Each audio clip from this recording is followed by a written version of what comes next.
Olha, o Ministério da Fazenda avalia recuado aumento do IOF após forte resistência no Congresso. Já está estudando alternativas para manter o equilíbrio fiscal. Se essa medida for derrubada, o governo pode ampliar o congelamento de emendas parlamentares e, inclusive, acionar o STF. Então, vejam o que está acontecendo. Se o Congresso vai lá e derruba o IOF, o governo federal fala, então a gente poderia aumentar o congelamento de emendas. Um toma lá da cá, como sempre. O André Anelli é quem vai explicar tudo pra gente agora. Fala, meu amigo.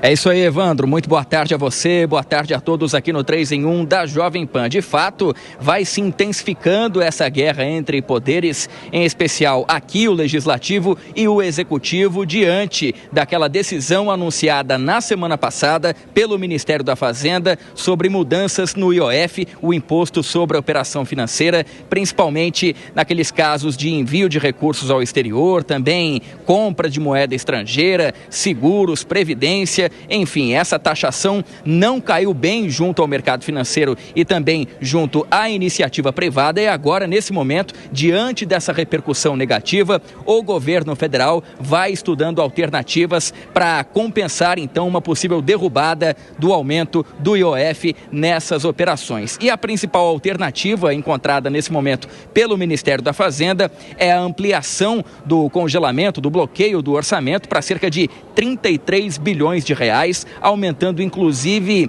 os bloqueios de repasses de emendas parlamentares, o que afeta diretamente aqui o Congresso Nacional. Essa medida também não é bem avaliada aqui pelo Legislativo. Eu conversei agora há pouco com o deputado federal Coronel Zucco, ele que inclusive estava se explicando aqui no Salão Verde da Câmara dos Deputados. Ele afirmou que existe uma pressão muito grande, inclusive uma garantia do presidente da Câmara dos Deputados, Hugo Mota, de que caso o governo federal não recue em relação às mudanças no IOF, seja pautado aqui na Câmara dos Deputados o projeto de decreto legislativo, na verdade são vários deles, que prevê então a derrubada desse decreto do governo federal que instituiu o aumento do IOF. Mas enquanto isso não acontece, enquanto essa decisão ainda não é tomada, existem negociações em curso entre o Legislativo e também o Executivo e, inclusive, em uma dessas negociações, o secretário executivo do Ministério da Fazenda, Dario Durigan,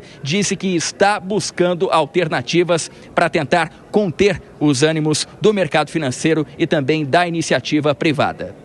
E a gente discutiu alternativas também apresentadas pela Febraban, outras que a gente trouxe para o debate, e é natural que a gente avance nesse debate sobre o que poderia ser uma alternativa a itens isolados desse ajuste no IOF. Então, a reunião é uma reunião que a gente segue em diálogo para estudar, entender o que a gente tem de alternativa e poder tomar uma decisão no momento seguinte.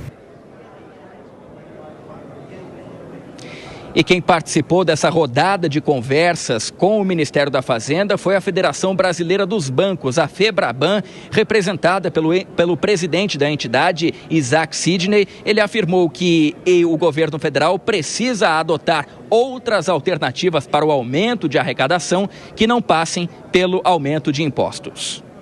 Nós mostramos para o ministro Haddad e seus secretários que o impacto no custo do crédito é um impacto severo, é o impacto para o crédito das micro, pequenas e médias empresas, para que possamos ter uma noção em termos aí de patamares. Nós estamos estimando que numa operação que possa ser prorrogada de curto prazo, em até o ano, a gente pode ter um impacto de 8 pontos percentuais, entre 3 a 8 pontos percentuais. Isso pode significar, no custo efetivo total de uma operação de curto prazo, uma variação entre 14,5% a 40% no custo efetivo total, em termos de taxa de juros. E, portanto, esse é um dado que certamente sensibilizou o Ministério da Fazenda, que abriu um diálogo para que nós pudéssemos, então, constituir uma frente de trabalho, juntamente com a Febraban e o Ministério da Fazenda, para analisar a alternativa. E enquanto esse recuo total do IOF não acontece, ou pelo menos não deve acontecer, a depender do posicionamento não só do Legislativo, mas também das entidades privadas, o governo federal já tem um método para tentar compensar, então, aquele recuo parcial que foi dado em relação à taxação, que não vai ser mais aplicada em relação ao envio de recursos de fundos para o exterior. Vão ser sacados 1 bilhão e 400 milhões de reais de dois fundos, basicamente um fundo garantidor de operações e outro fundo garantidor também da área da educação. Então, existe a expectativa de que esses dois fundos somados sejam de em torno de 1 bilhão e 400 milhões de reais, o que compensaria esse recuo parcial que foi dado pelo governo federal ainda na semana passada. Evandro. Obrigado pelas informações, André Anelli. Ótimo trabalho para você. Segré, vamos começar falando sobre o aspecto político. O que eu fico pensando é se o estrago já não aconteceu. Porque ao fazer uma mudança que amplia o imposto, já gerou a repercussão. Ao recuar um pouco, péssimo. Ao recuar totalmente e tentar encontrar uma medida de compensação em fundo, meu Deus do céu. O estrago para mim está feito. O estrago da imagem. O governo sai arrecadando porque não tem como diminuir gasto, não sabe, não quer ou não pode. Independente de qual seja o motivo, o gasto continua para cima. Pois é, né? Porque que proposta boa é essa que a partir de articulação assim, dias depois, ela já tem um risco de recuar? Então, e aí vem a outra questão. Sobre a reportagem ouvíamos, né? Não pegou bem para o setor financeiro, não pegou bem para o setor privado, nunca vai pegar bem nem para um setor financeiro nem para o privado ter que pagar mais impostos. Aí observa, no momento o governo estava criticando o aumento da taxa Selic e agora está aumentando o custo do empréstimo em função de um imposto. Não precisa nem a taxa Selic aumentar. Então, é muito doido. Isso acontece quando a pessoa sai fazendo, aí vou de novo, e com todo respeito pelas autoridades que estão colocando isso, mas tem 4 possibilidades de pessoas que afetam uma organização pública ou privada. E são combinações de 2 e 2. Inteligente que trabalha, inteligente folgado, o ignorante que trabalha e o ignorante folgado. O pior dos 4 é o ignorante que trabalha. Porque ele sai fazendo coisas e depois vê o que acontece. Aí a pessoa, e me refiro com a ignorância de alguém que não conhece sobre o assunto, não é pejorativo. Então a pessoa não conhece sobre o assunto, sai fazendo. Aí aplica o imposto, aí deu uma coisa ruim, aí tem que voltar para trás. Parcialmente primeiro agora, vai ser derrubado no Congresso, não tenho dúvida que vai ser derrubado. E aí vem a outra, se vocês derrubarem, eu vou contra a emenda. Peraí, se a emenda está errada, tem que ir contra a emenda, independente se está certo ou errado o imposto. E se está certo o imposto, não pode ir com a emenda se a emenda for legal. Não pode ser utilizado uma chantagem de um contra o outro, e aí quando a coisa está ruim, pode piorar. Se vocês continuarem tentando me derrubar, para o Executivo, para o Legislativo, eu vou pedir ajuda para o STF. Aí degringolou de vez. Ô Zé Maria Trindade, como é que você avalia esses rumos que estão acontecendo aí em torno do IOF? Já foram, já voltaram e agora o negócio está saindo de curso. É porque não tem novidade, é que o governo está frágil, perdeu totalmente a iniciativa de legislação no Congresso Nacional, e ainda não se adaptou a isso, né? Era preciso fazer uma combinação com o Congresso Nacional. Esse novo recuo aí é para evitar uma derrota considerada certa. Eu avisei aqui, as frentes parlamentares se uniram, e elas são as poderosas da vez, se uniram e decidiram rejeitar esse aumento do IOF e mais, carimbar, nada de aumento de arrecadação. Então, aí já está colocando de lado também, e o governo deveria recuar de uma vez, a possibilidade da superalíquota do imposto de renda pessoa física para suprir a isenção até o salário de R$5 mil, né? Então, esse dinheiro não vai entrar, porque o Congresso já está fechado contra. Então, diante desta realidade, os líderes do governo no Congresso foram ao presidente e disseram, olha, é uma derrota anunciada do IOF. Não tem jeito. Não adianta os presidentes da Câmara e do Senado serem a favor. Não tem votos em plenário. Então, o governo está diante de uma derrota no voto do Congresso Nacional ou recuar. E aí eu não sei exatamente qual é a pior das situações para o governo. Cada derrota dessa demonstra ainda mais a fragilidade do governo. E eu quero trazer mais. Quero falar novamente com a Anelli, porque o presidente da Câmara, Hugo Mota, disse que vai discutir isso com os líderes partidários amanhã. E o PDT, que saiu do governo a partir do ministro Carlos Lupe, depois de todo aquele escândalo do INSS, traz agora a sua primeira manifestação prática do que significou esse movimento. Porque o PDT também está dizendo que, se entrar para votação, ele vai votar pela derrubada do IOF, né, Anelli? É exatamente isso, Evandro. É a primeira oportunidade que o PDT tem, então, para demonstrar realmente que não faz parte da base de apoio incondicional ao governo federal. A gente relembra que essa é uma consequência da demissão do ministro da Previdência Social, Carlos Lupe, naquele escândalo do INSS que apura, de acordo com a Polícia Federal e a Controladoria Geral da União, desvios multibilionários nas aposentadorias e pensões dos beneficiários do Instituto. Carlos Lupe foi avisado dessa questão em meados de 2023, em tese não teria tomado nenhuma atitude para combater essas fraudes e acabou então sendo demitido pelo presidente Lula por conta dessa questão. Foi substituído por Volney Queiroz, que era secretário executivo lá na pasta, também ligado ao PDT, mas mesmo assim o partido não se sentiu beneficiado com essa substituição, porque Volney Queiroz, nessa substituição, foi uma indicação do presidente Lula e não do partido. Portanto, aqui na Câmara dos Deputados existe sim aquele posicionamento de que a sigla não vai seguir rigorosamente o governo federal em todas as votações, e essa votação relacionada ao IOF vai ser o primeiro exemplo disso. Agora vai restar saber em relação ao Senado, porque entre os senadores a gente trouxe em primeira mão alguns dias atrás que o PDT ainda mantinha na sua base de apoio junto ao governo Lula, ou seja, os parlamentares do outro lado aqui do Congresso Nacional, do Senado, se mantinham sim fiéis à presidência da República. A manifestação dada pelo senador Everton, também acompanhada essa manifestação pela senadora Leila Barros. Então, fica de um lado a Câmara com os parlamentares do PDT já prometendo votar a favor desse decreto legislativo que derruba o decreto presidencial em relação ao IOF, mas no Senado ainda não existe nenhum tipo de posicionamento da sigla especificamente em relação a esse assunto. Mas fato é, Evandro, você que está assistindo aqui ao 3 em 1 da Jovem Pan, que não cai bem de forma generalizada esse aumento de IOF que foi decretado pelo governo federal. Então existe a expectativa, inclusive, de que no Senado também essa medida, esse posicionamento seja semelhante ao da Câmara dos Deputados. Evandro. Muito obrigado pelas informações, André Anelli, e ótimo trabalho para você. Piperno, você acredita que o Ministério da Fazenda, o próprio governo, tenham se colocado numa encruzilhada com essa história do IOF?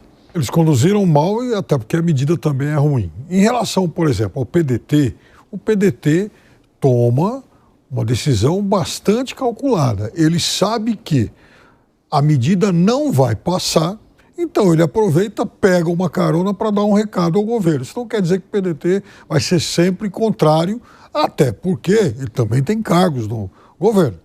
E o PDT é um partido que definhou bastante.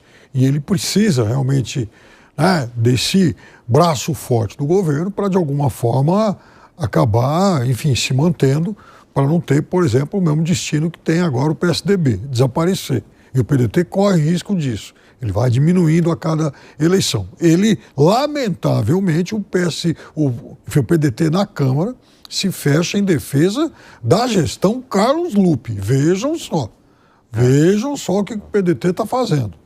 Até porque o Lupe é o presidente do partido. Agora, a medida foi ruim. Só que tem uma coisa. Eu acho que no momento em que o governo diz para a Câmara, bom, então a gente pode recuar, mas nós vamos mexer nas emendas.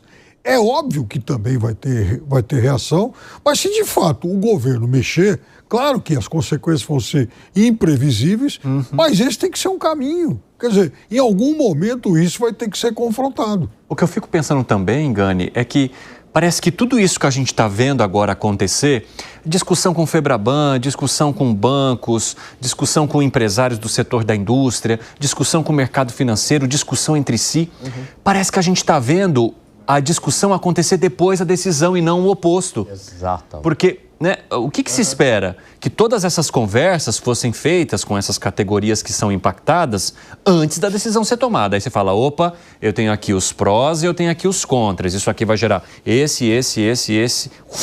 A lista que vai até lá na frente, de movimentos. Em contrapartida, eu vou ter isso aqui. Então, vamos ver qual decisão que a gente vai tomar? Não. Se toma a decisão, espera o negócio pegar fogo e desabar para depois pensar em recuar. Pois é, Evandro, isso mostra a política feita na base do improviso, sem critérios, falta de gestão, e aí o preço está aí. Qual que é o preço? Desagradou todo mundo, foi unânime. Setor empresariado, setor financeiro, os consumidores, até mesmo o Banco Central. O próprio presidente do Banco Central, Gabriel Galípolo, não foi consultado. Poderia trazer um problema muito grande para o Banco Central se eles mantivessem aquela medida de taxar os fundos lá fora. E de alguma forma consolidou também uma acusação contra esse governo que ele só trabalha na base do aumento de impostos. Claro. Exatamente. O que ele nega muitas vezes ao ser criticado, mas depois toma uma decisão como essa. E assim, o estrago já está feito. Agora, eu acho que é menos pior você tentar, né, pelo menos recuar, porque você mostra para a população que você, de alguma forma, se arrependeu e você também não vai ter o estrago econômico. Porque se eles insistirem nisso, também vem o estrago econômico em cima disso. Qual que é o estrago econômico? Vai encarecer o crédito, diminui a poupança nacional, encarece importações de máquinas, de maquinário, porque não é viagem internacional. O pessoal já pega viagem internacional. É muito maior do que as viagens internacionais, o frete. Então, o efeito para a economia real é muito ruim. Isso mostra, Evandro, que o brasileiro não aguenta mais pagar imposto. Ô Gani, deixa eu tirar uma dúvida técnica com você, porque eu vi vários analistas dizendo também que essa medida que nesse momento arrecadatória poderia significar a resolução de um problema, ela a longo prazo não traria as soluções necessárias, porque não resolveria o problema da dívida e ainda poderia fazer ou levar ao aumento de outros custos que acontecem a partir da elevação de um imposto como o IOF. Você concorda com isso? Concordo, porque isso pode, claro, desincentivar o processo produtivo, diminuir a atividade econômica. Diminuindo a atividade econômica, você acaba arrecadando menos, o que é amplamente defendido e empiricamente demonstrado pela curva de Laffer, que o Segré aqui a gente tanto cita. Então, este é um problema. Segundo ponto, que é enxugar gelo, porque o gasto da máquina pública ele é explosivo, Evandro. E aí precisa de reformas que, a curto prazo, elas são impopulares. Você não vai mudar tudo da noite para o dia, mas você vai ter que, de alguma maneira, frear os gastos com saúde e educação que se tornaram explosivos à medida que você atrelou a receita, mexer na previdência, mexer nos subsídios. Não dá para mexer da noite para o dia. O Piperno traz muito aqui o argumento de subsídios. Tudo bem, 500 bilhões de reais de subsídios. Só que você não vai conseguir desmantelar 500 bilhões da noite para o dia. Mas tem que começar. Então, você vai ter que começar enfrentando alguns lobbies. Mas não é só o subsídio que vai resolver o problema. É uma série de gargalos. Então, não adianta você aumentar a arrecadação do IOF perante essas 4 contas aqui que eu citei, que são explosivas. Caso contrário, a gente caminha para um calote da dívida pública. Que foi, Segré? Ontem nós falamos sobre uma fala do Aloysio Mercadante, sobre a questão de tributar as bets. Muita gente do sistema financeiro com quem eu converso dizendo isso pode ser um pré-anúncio de que possa sair a Haddad e possa entrar Aloysio Mercadante como que é firme para taxar as bets, que aí não atrapalharia a produção. Então, atenção com isso.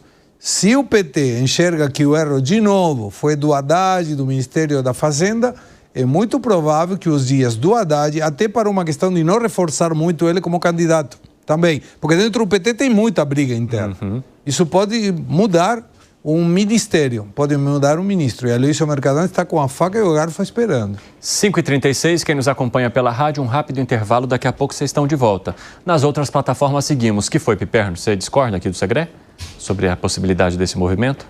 Eu acho que em algum momento lá na frente, no ano que vem, talvez o ministro Haddad possa até sair para ser eventualmente candidato a alguma coisa aqui em São Paulo. Sim. Mas eu não imagino ele ser substituído por Aloysio Mercadante. Agora, de fato, aumentar os tributos, a tributação sobre as bets, eu acho até que é o caminho. menos indolor. Exatamente. Todos esses que se apresentam. Se ocorrer essa substituição da saída do Haddad e a entrada do Mercadante, o dólar vai para 7, os juros futuros batem 16 e a Bolsa vai para 100 mil pontos. O que foi, Piperno? Vejam bem. Você duvida disso? Tomem cuidado com essas previsões, porque assim, tudo isso começou a mudar. O quadro está bem diferente do catastrofismo previsto no início do ano. Agora, Zé, você que conhece muito bem como funciona aí o Congresso Nacional, o Piperno estava falando sobre a necessidade do governo dar um primeiro passo em relação ao cerceamento de emendas. Então, em algum momento, ele vai precisar fazer isso. Você acha que, de fato, se jogar do penhasco nesse sentido, não vai fazer diferença diante do que o Congresso já não oferece para o governo quando é necessário? Isso é lido no Congresso Nacional como ameaça, né? Essa história de tocar nas emendas parlamentares, isso foi ameaça, e uma ameaça grave contra os parlamentares, como eu disse, né? Lá tem um grupo grande que são os administradores de emendas parlamentares e não estão nem aí para a política. O quadro é o seguinte, primeiro, sobre o Luiz Mercadante, não nos esqueçamos que o Luiz Mercadante é economista, né? A aproximação dele com o presidente Lula foi lá atrás, na elaboração do plano de governo na área econômica, foi o Aloysio Mercadante, foi vice da candidatura do Lula, né? Já foi vice dele, é uma pessoa muito próxima ali do Lula, assim, foi senador da República pelo PT, enfim, pessoa próxima. Eu não sei se haveria toda essa independência do Ministério da Fazenda. A situação, o quadro atual agora é o seguinte, o Fernando Haddad, ele se aproximou muito de líderes de partidos políticos no Congresso Nacional, que viram nele ali, assim, uma certa segurança, né, contra a cúpula do PT e o presidente Lula na definição ali desses cortes, porque o grupo do Congresso quer um rigor fiscal. E o Fernando Haddad, no momento, no quadro atual, é essa figura. E a gente vê esse divórcio. Se ele deixou passar o aumento do IOF, a superalíquota, o Congresso já desconfiou dele e já colocou o entrave. Essa fala do presidente da Câmara, Hugo Mota, né, de que o governo não pode gastar sem freios e entregar o volante para o Congresso, é uma verbalização do que um grupo forte do Congresso pensa. E o grupo quer comandar a economia e comanda, né? A gente tem a impressão que o presidente Lula e a equipe econômica decidem tudo. Não. Se for na ignorância, perde todas, né? Como foi essa situação do IOF. Então, é uma situação meio complexa e uma convivência ali bem próxima do Haddad até com deputados e senadores de oposição, né? Na natureza, isso se chama comensalidade, que é aquela relação ali do tubarão e os peixinhos, né? Existem uns peixes que seguem os tubarões para pegar as migalhas de que o tubarão pega. É diferente, por exemplo, de você ficar dependente, né, de outro organismo. Então, é a comensalidade que comanda aqui a vida política, né? Muito bom, Zé.